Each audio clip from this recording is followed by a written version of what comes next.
Hi everyone and welcome along. We're really enjoying the autumn content on the channel right now. So today we're going to do a celebration of the autumn harvest and do a little harvest still life. So grab your paints and let's get started. So we're just going to do a lovely little still life celebrating a few of the lovely bits of autumn, and this is a nice introduction, I suppose, to creating a composition. We're going to put some apples, some goods, a few leaves, maybe a small sort of little branch of berries and things. It's good to make sure you've got variation. So if I pop in a sort of gourd shape, there we go. And then I'm going to place in an apple, maybe another sort of roundish shape coming in here. We're trying to think about sort of creating a lovely picture. So we might have a little apple sort of rolling away over here, and then we're starting to get somewhere, starting to sort of create a bit of a shape. So say we've got a little pumpkin shape kind of here, and maybe a slightly more squat one, so the stalk is a bit lower into it. That's quite nice. So you can see I begin with sketches often. It's just, yeah, it's the best way to begin, and I think everybody really needs to do it. But what I want to do is I'm going to bring out the leaves. There we are for the apple. We're going to have another one sort of maybe just sort of on its side here, which will bring a few apple leaves and things. I'm trying to find ways of sort of just moving away from just some simple round shapes and getting in a few extra little interesting things. So we'll have our sprig of berries. Berries sort of coming over there, and maybe just a few acorns. That might be quite nice. Probably more that kind of size. So that is just a really nice simple way of starting a still life. Don't overcomplicate it. Don't make things feel too sort of grown up and sophisticated. But what I'm going to do now is I'm just going to lightly rub out a lot of this pencil, because we don't need much of it. And I'm going to now create a bit of a sort of atmospheric base, I suppose. Sometimes this is the kind of thing I put in at the very end, but actually I think for autumn atmosphere is so important. So if I bring the colours down, make it a bit more visible. So I've got some cadmium orange, cadmium orange and yellow ochre, and then I've got some moon glow and some burnt sienna. And what I want to do is create a sort of grounding feeling.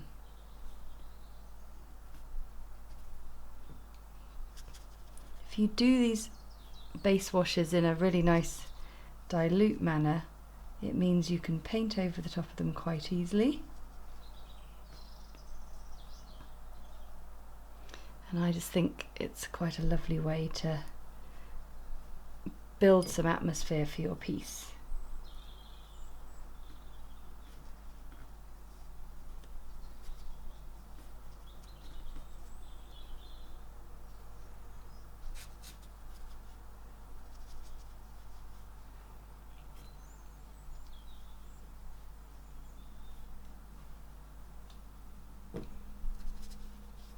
So I'm doing this all with a size 6 brush, and I'm just stretching the colour out just a bit further.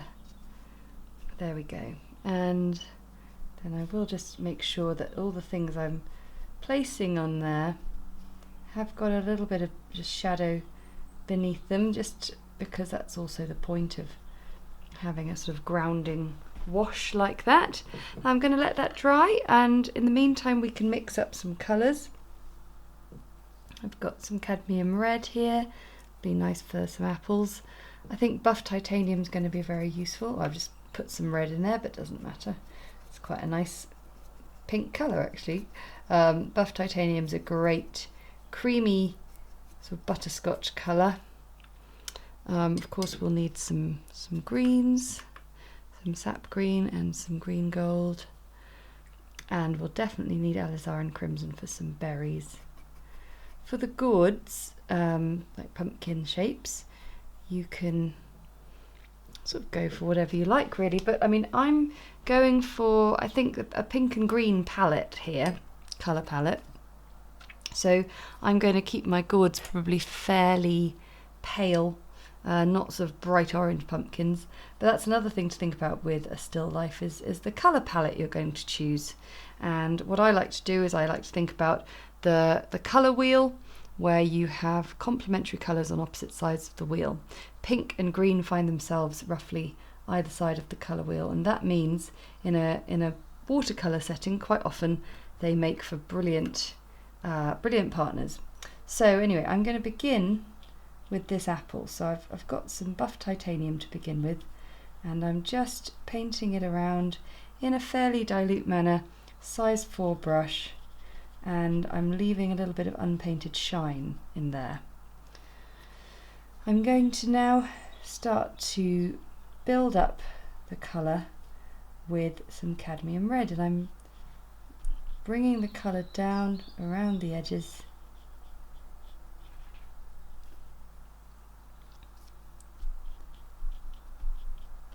And of course it's blending very easily on the bits where it's wet. Where it's not wet, it's sort of leaving a brush stroke or two, but that's okay. And I'm just going to go sort of down into a slightly smaller brush. I was talking about this the other day. It's a rule I follow with so much watercolour, is that when you build up layers, the likelihood is you're going to go a slightly more concentrated or deep version of the colour you've just painted on, and with a slightly smaller brush, which is exactly what we're doing. So I've got some alizarin crimson here, and I just want to paint it on just a little bit more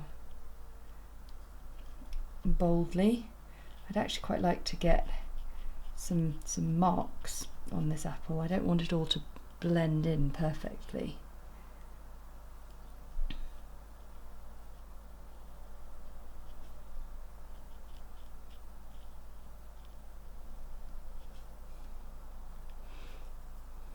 I'm going to take some of that shadow colour and place that in as well.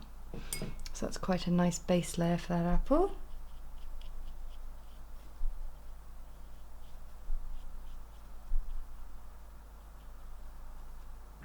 I'm going to try the next one with a little bit of green on it. Oh, sorry if you hear Crumble barking.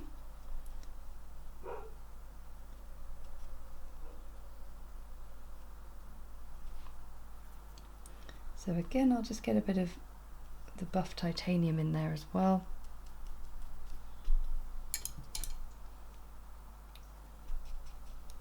And naturally I want to go back to my larger brush because I'm doing this base layer.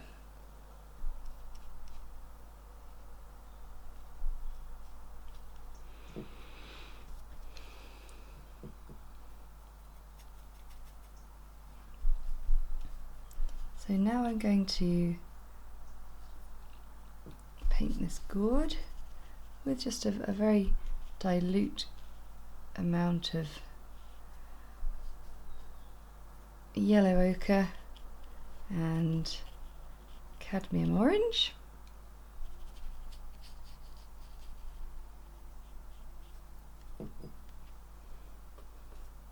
And I think what I'm going to do is I'm going to end up sort of putting a few streaks of green detail on it, but whilst it's still wet I can just sort of place in the green in a very soft manner.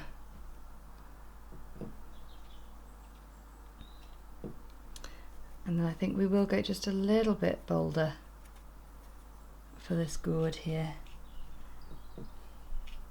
Still not cartoonish, but a bit more orange.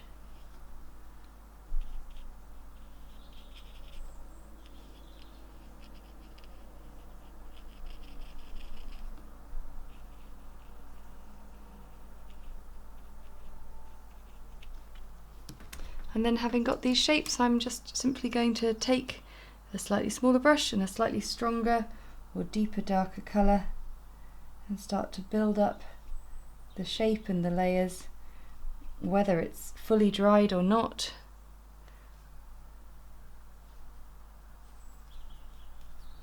This is just how we start the next layer. So now I'm just building up layers and patterns.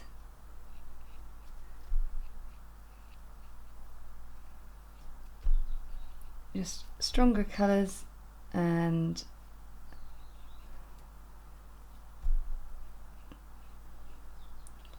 so I'm using my size 0 brush at the moment, working really nicely. With apples, the thing to try and achieve is that sense of it all dipping down into the top where the stalk is, and also just capturing some of the little marks and things that you get.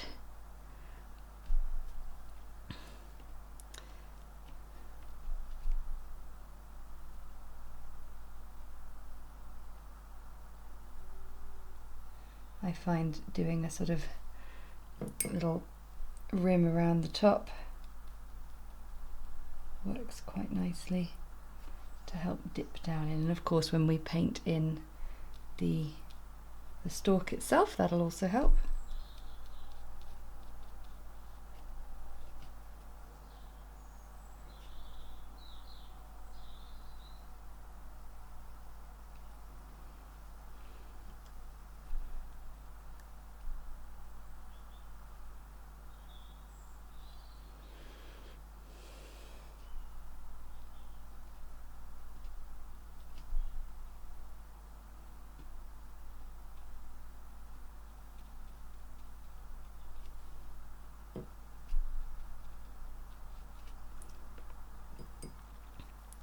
And then we can start to put things in like the stalks, so using that sort of browny colour that I had, it's nice to sort of use the unpainted space to create a bit of texture on the gourds.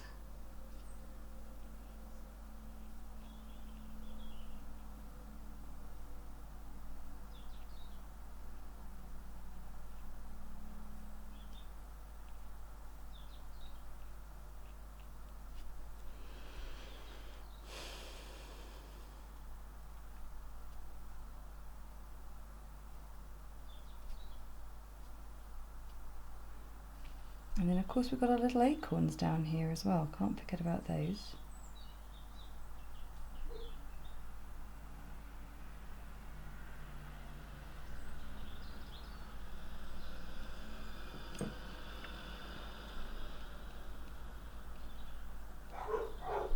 Oh dear.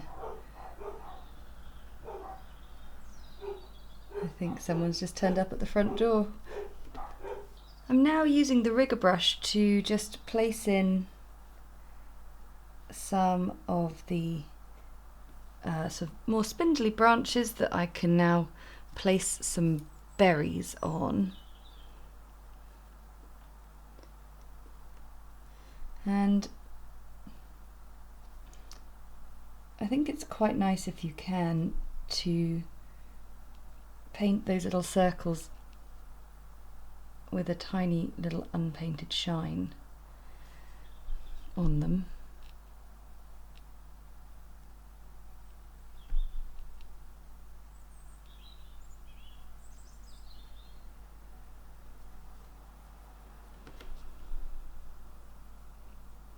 And this is a great thing to put in last to your composition, because it just allows you to sort of reach shapes and corners and areas that you might not have filled out. We'll also be putting a few leaves onto these berries, and then we'll be doing the last little bits of detail.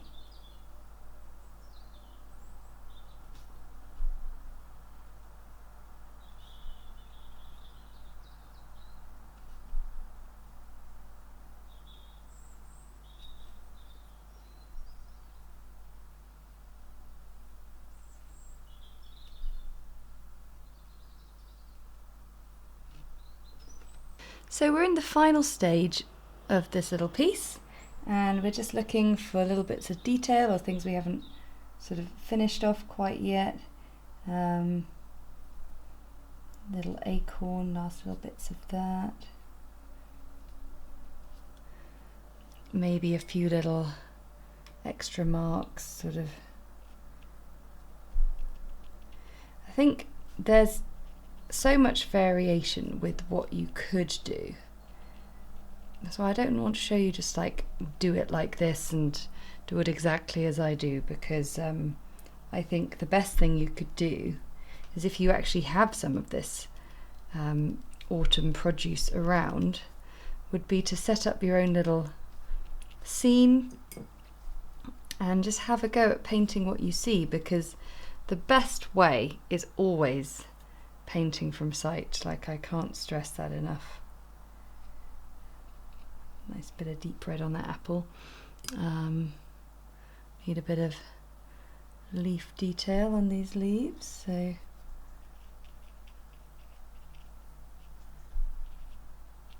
so you can see we're now down to the real sort of deep detail,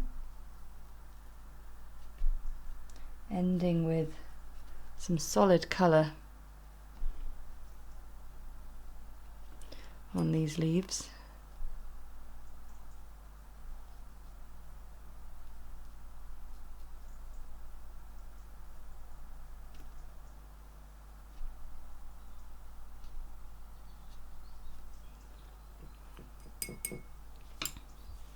And we'll let that dry, rub out the pencil, and then we'll add in a little bit of shadow. Okay, so the final thing, a bit of shadow.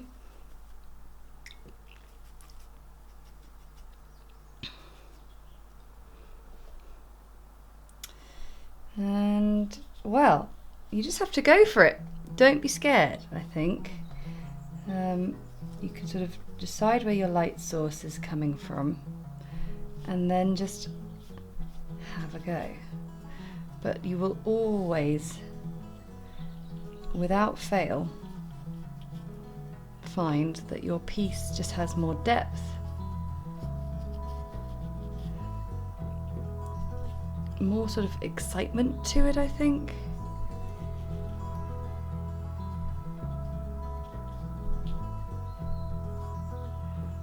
And of course it is autumn, so it feels like it's all about the atmosphere and the coziness and the light and the shade.